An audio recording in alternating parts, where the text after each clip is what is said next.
Major support for Carolina Business Review provided by Grant Thornton. Operating in more than 100 countries, our tax, audit, and advisory professionals specialize in helping companies unlock their growth potential. And Sunoco, a global manufacturer of consumer and industrial packaging products and provider of packaging services with more than 300 operations in 35 countries. It is generally accepted that consumer spending makes up a vast part, to say the least. In fact, 2/3 of our overall national GDP. Somewhere in the range of over $12 trillion annually is spent. Put another way, that's more than $12,000 billion is spent every year. Needless to say, metaphorically, it is the dog and not the tail. As we begin our 29th year here on the air, welcome again to the most widely watched source of Carolina business policy and public affairs. On this installment of our dialogue, we will look at why retailing is enjoying a good year, but how good? What are the underlying trends saying? Well, a panel of retailing experts starts the dialogue in just a moment. Gratefully acknowledging support by Blue Cross Blue Shield of South Carolina, an independent licensee of the Blue Cross and Blue Shield Association. Visit us at southcarolinablues.com. The Duke Endowment, a private foundation enriching communities in the Carolinas through higher education, healthcare, rural churches, and children's services. Barings, a leading global asset management firm dedicated to meeting the evolving investment and capital needs of its clients. Learn more at barings.com. On this edition of Carolina Business Review, a panel discussion featuring Roger L. Beahm, West Rock Executive Director of the Center for Retail Innovation, Wake Forest University, Ray Soporowski, General Manager of Concord Mills, and Luck Davidson, Board Chair of Triad Local First.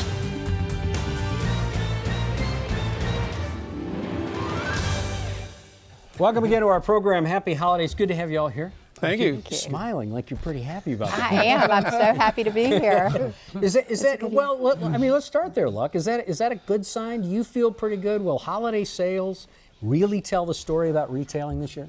I think that holiday sales, the reports are all positive from every perspective. And I'm here representing the small mom and pop businesses, and they're doing really well. I think the predictions were that, that brick and mortar was dead. It's not even dying. It's really strong right now, I believe. And, people are having to adapt. But it's all positive right now. I have a lot of good news on that front. Yeah, I bet. Yeah. Well, we're going to try to unpack some of that. Roger, how do you take? Yeah, we've seen, based on the predictions, that this is going to be the strongest retail holiday shopping season yet in history. There are a lot of history. Yeah, and there's a lot of reasons for that, but certainly a good economy helps. But we're excited to see the prospects for this year. Ray, you're up. Yeah, we probably had the best Black Friday weekend in 5 years. Most of our retailers had very, very strong sales. We started early on Thanksgiving evening and we went to late in the morning, and we came back very hard on Friday as well. So I think, right now, Roger was right. I mean, we have a great economy. People have disposable income. There's low unemployment rate, and customers are looking for brands, and they want a good deal, and they're responding hard and fast. Were any of you surprised by the strength of, at least around the Thanksgiving holiday so far? Were you surprised by it? Not really, and we always, because I'm very interested in what's happening with the mom and pop shops. Yes, sure. I'm very, interested in whether they're going to make it. It's a struggle to survive, but they've had a very good year, and this has been a strong season. And I think we've got 30 more days. We're seeing great things happening in the Triad, and I'm trying to look at all the trends, and this is the data person. He's actually analyzing the data, and he says it's all good. So that's pretty optimistic. Well, and one of the things that's happening is that merchants are realizing that they're going to start merchandising the holiday season earlier and earlier, and that helps because people who start shopping earlier spend more. Yeah. Let's face it, there are more days. You almost look like you could work for Santa because you're so excited about this. And I don't mean that in a bad way, but there's something to this. You all came in the studio, I don't mind saying this, very bouncy, very upbeat, and I'm assuming that's because the economy, as you look at it, is pretty good. Oh, it's great when the merchants don't complain about their traffic and sales. Is that how you tell? Oh, absolutely. And you know, as I walked around that evening, I mean, most of those stores had lines, had stanchion lines outside their doors, and you know, we were busy till about 3:30 in the morning, and it was very, very strong, and everybody was positive. All the merchants had great days, and let's be honest, it's been a struggle. Yep. It's been a this years-long struggle up until to this point. I mean, it didn't happen as much last year as it's happening this year, and you know, our smaller businesses have had to really adapt because technology is moving so quickly, and they're not able to afford all the marketing bells and whistles that some of the bigger brands have, and they're not able to afford the technology, but they're doing creative things with what they have.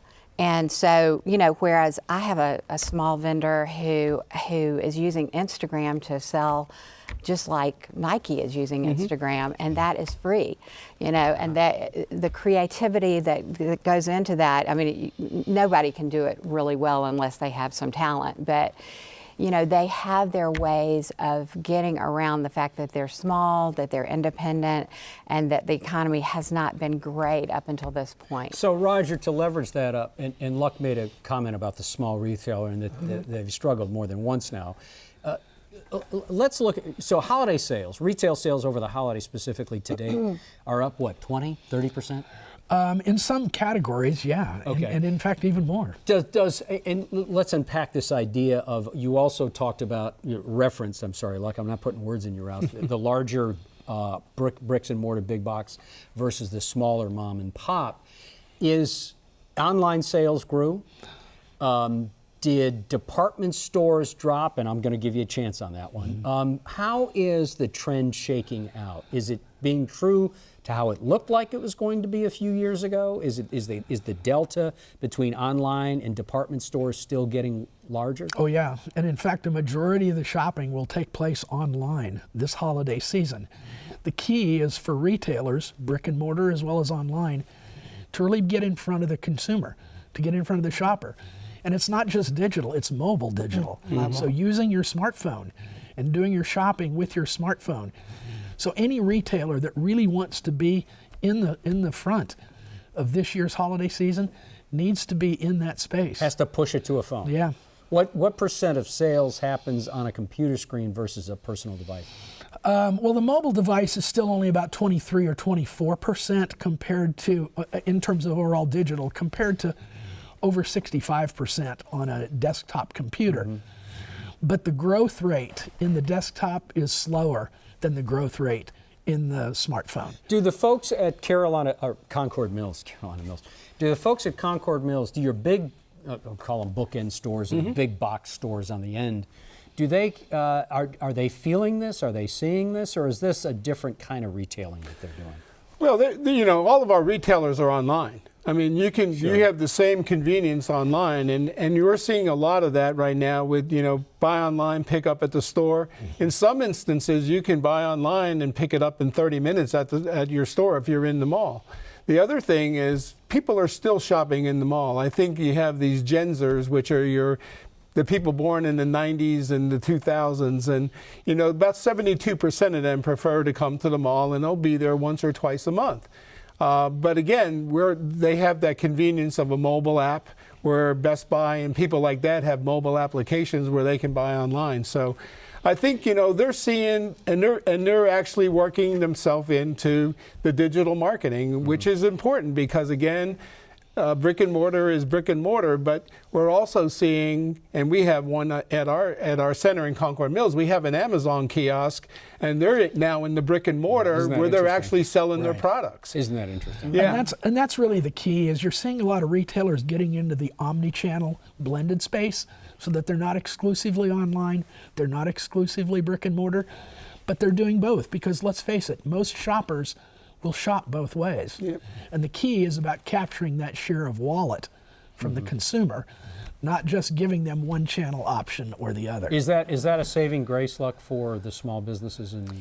Well, the small business isn't going to be able to have a mobile app or, sell online and with e-commerce the way a bigger, retailer is. But they have other creative ways of dealing with their shortcomings, and I'm watching how that's happening. They're using more analysis of their data to make their business decisions. They are training their in-store specialists much more than they used to, because they want the shopper's experience to be really positive when they get in there, and they want people to leave feeling like they've had a good experience with a knowledgeable person. They're partnering with each other in neighborhoods more to create events so that people will come out and shop in, with multiple stores at one time. And they're doing things that are bringing them, into the 21st century with technology. But, the expense of developing their own mobile apps is probably prohibiting them from ever doing that. I don't want to leave this idea of the big box, and I don't mean just Target, but the department stores like the Belk or the Nordstroms or the others that are on the ends of the traditional malls, Ray. And I think about as I see foot traffic, you see a headline about foot traffic declines again in department store traffic or X or Y. Is that a death by 1,000 cuts for department stores until they figure this out? I think, they have some challenges getting in there. There's a lot of competition in the marketplace, and I think that they need to try to do things and make a shopping experience. And, today shopping is different than it was 10 years ago or 5 years ago. It's all about experience. What else can you give me? Yeah, I want to buy your goods, but what else is there for me? Do you have shopping? Do you have dining? Do you have some type of entertainment? Do you have some event going on that makes it special for me? And I think department stores need to look and adapt like that. One of the things that we have in our center is we have shopping, we also have entertainment, we also have dining.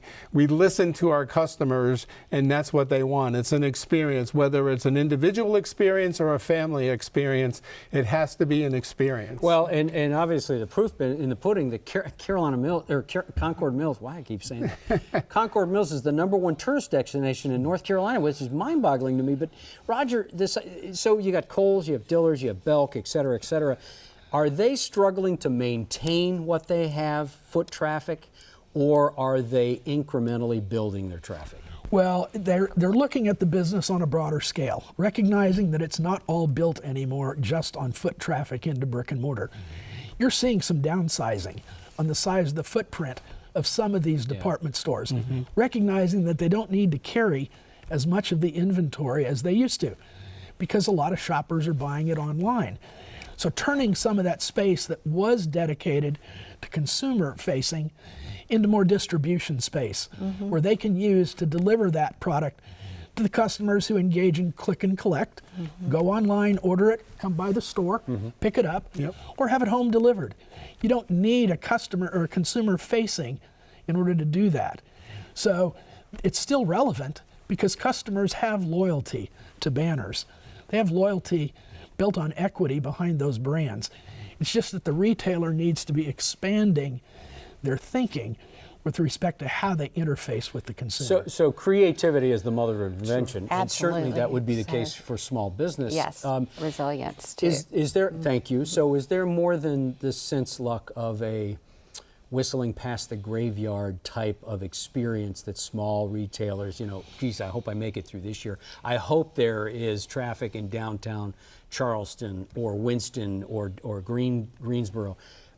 Are they past that feeling at least? Well, I think the mindset is so different because none of these smaller retailers are going into it to make big bucks. They're doing it because they love it. But I think that the predictions of, the death of brick and mortar are totally false. Yes. And that we know that's true. And so they are, they're working with each other, they're looking at trends, they're trying to adapt to trends, and they're trying to adapt to the technological changes, and they're doing a really good job, I think, given what their resources are. And I think that we talked earlier about some of the millennial shopping patterns, and some of the younger folks want a local experience. They want something unique. More than a local brew pub. Well, they want the local brew pub. So bring the local brew pub to your shop. Those will sell. Yes, and there is a lot of that where, you know, you come to a shop and you eat it and you drink and you hear live music, and, you know, so you get that total experience, and hopefully you buy something when you're there. Right. You know, the local bookstore in Greensboro, Scuppernong Books, he has a T-shirt that says, "Yes, you can buy it cheaper." You know, and maybe the convenience of buying it online is something that some people prefer, but a lot of people still like to shop. And they like to go into a store and they like to see that book and pick it up, and they want to have a cup of coffee when they do it. And I don't think that's ever really going to go away. It's part when you talk about the shopping experience, you're also talking about amenities. And, you know, what else do you have to offer? You know, we just renovated for the last 2 years, and we've added certain things we never had before. We have soft seating, we have charging stations, you know, we have a valet service. Those are things that people, they want to feel warm and they want to feel comfortable when they go to shop. And anything we can do to make that experience a pleasant one, you'll get return shoppers. So People use their 5 senses when they shop. Not all 5 of those can be brought to bear when you're online. Right. When you're in a store in brick and mortar, you can feel, you can smell, you can experience things that you don't get online. But Roger, I want to ask you this, and I'm just saying this because I'm trying to be oppositional. But when you've got an economy that has been expanding now, and I know it was a little late started for retail, I get that. But when you've got such a long expansion in the economy, then all of these things start making sense again, that you can invest in the attributes and go upscale. But what happens next year, in 2019 or 2020, when it slows down? Does this whole game change again? And are we back to, well, where's the cheapest unit cost? Am I going to be driven online, and I'm not going to show up in those local first stores? It really comes down to innovation, in my mind. If the retailer or if the manufacturer is willing to invest now, while the season is good, to come up with those next big ideas that are going to be appealing, then even in a downturn, you're going to find consumers looking for things that they want, things that they didn't have before. The key is to innovate now so that when the downturn does come, and it will, that these retailers and these manufacturers are really ready to compete. Were you going to say something, Ray? I think I agree with Roger. It's innovation, but it's also adaptability to your consumer. You have to figure out what they want. And I think if you can stay on top of that, I think you'll survive even on a downturn. So Target, and I'm sorry to interrupt you, but I want to stay on this thing. So Target has just rolled out 5 or 6 or maybe a half a dozen private label products. Costco arguably has done that from the start very well with Kirkland brand that competes with other branding. So is one of those innovations, I'll stay with you here for a second, Roger, is one of those innovations private label branding and more of a push now on the Harris Teeter private label, the Kroger private label? Are we going to see more of that as a value alternative?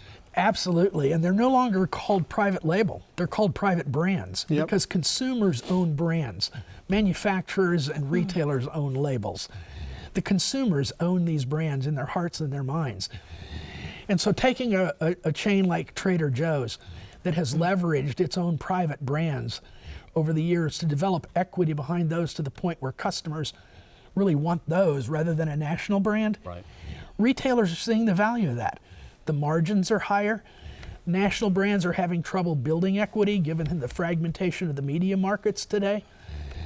And so a retailer can build loyalty among its customer base by creating and building equity in their own private brands. Is there pushback from a large brand like a Procter & Gamble, a Kraft Foods? Well, they don't push back because they still need the retailers, Right. but at the same time, they're scratching their heads trying to figure out what's going to happen when. And so they're looking at their own options. How do they build equity directly with the consumer to the point of still generating that support? It's always been a love-hate relationship between manufacturers and retailers, and it still exists, even with an evolving go-to-market strategy. How do the small businesses do that? Look, Is everything they do a private label, private brand? Well, you've hit on that. And so I've noticed some interesting things with some of our small businesses, and I call it the strange bedfellows, but some of the larger retailers are inviting some of the local makers into their shops to sell their products on a Saturday morning, and it brings in their followers, and it also helps. Williams-Sonoma has done it, West Elm has done it, and they're, Like farm to table type of local effect? yes, like the soap makers, the lotion makers, the sauce makers, the honey makers are invited in to sell their products on one day only.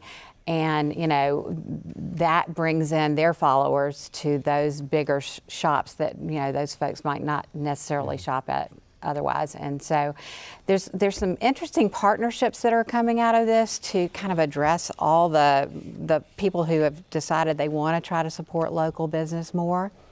When you go to, and I'm listening to Luck describe that very local parochial feel.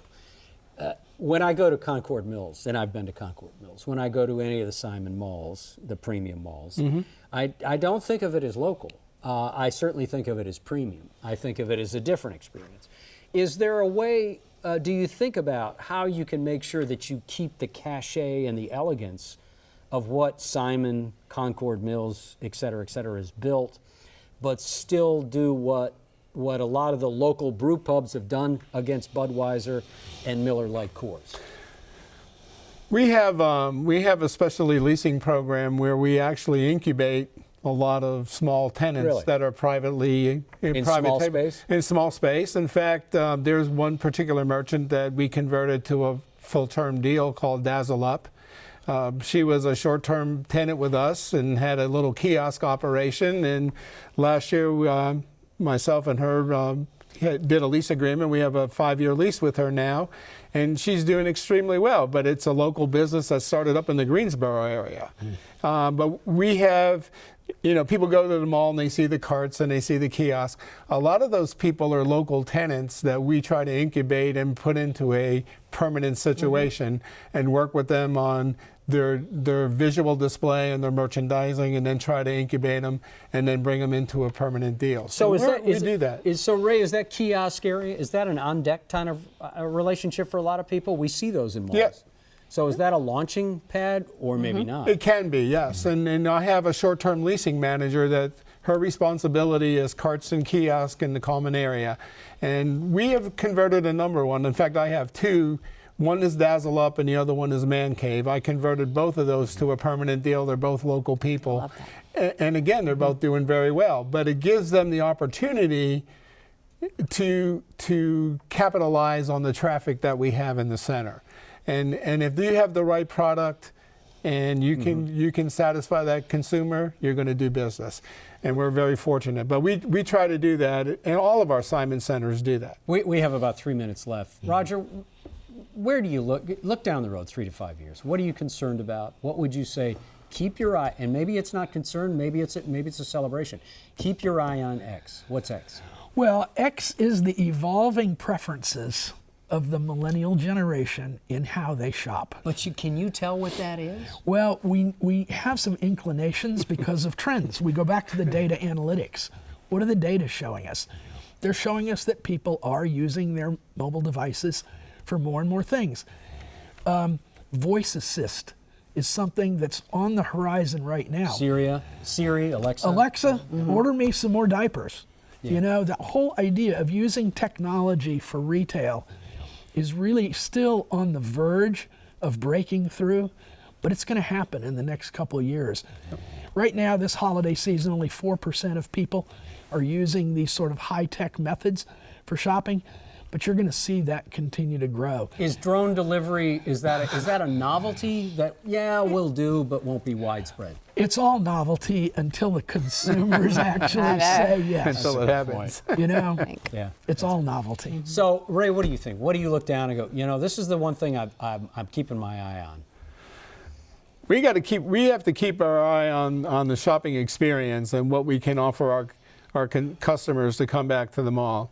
As I said, in the last 2 years, we spent a lot of money renovating the center and adding amenities. And our goal right now is to look at more entertainment and more dining experiences so that we can continue to do that. We also have some quality retailers, and there's some other folks we're looking at. So we want to try to fit all the pieces together. And, not only for the millennial generation, but also for the families. And I think that's a very important factor, because I think if the families can do things together, it's the best thing. And we've got about 30 seconds, Luck. That's probably not fair, but nonetheless, keep your eye on the localist movement. And Folly Beach just passed an ordinance, and they're not allowing any large chain retailers to locate there anymore. This is something that the folks who live there wanted, and so folks who visit there wanted. So keep an eye on that. That's something that you may see trending in other parts of North and South Carolina. Yeah, thank you. Thank you all. Happy holidays. Same to you. It's been great having you. I've learned a lot here, but thank you. Hope you'll come back. Thank you. Thank you for watching our program. We want to thank, we never get a chance to do this, our interns, Lorena Ferreira. I hope I said that right, Lorena. And also Keisha Jackson. You have been great. They are interns with Central Piedmont Community College, of which we've been very fortunate to have as part of the crew. And thank you for watching this program. We hope your weekend is good. Good night. Major funding for Carolina Business Review provided by the Duke Endowment, Barings, Grant Thornton, Sunoco, Blue Cross Blue Shield of South Carolina, and by viewers like you. Thank you. Promotional consideration provided by Business North Carolina Magazine. For more information, visit carolinabusinessreview.com.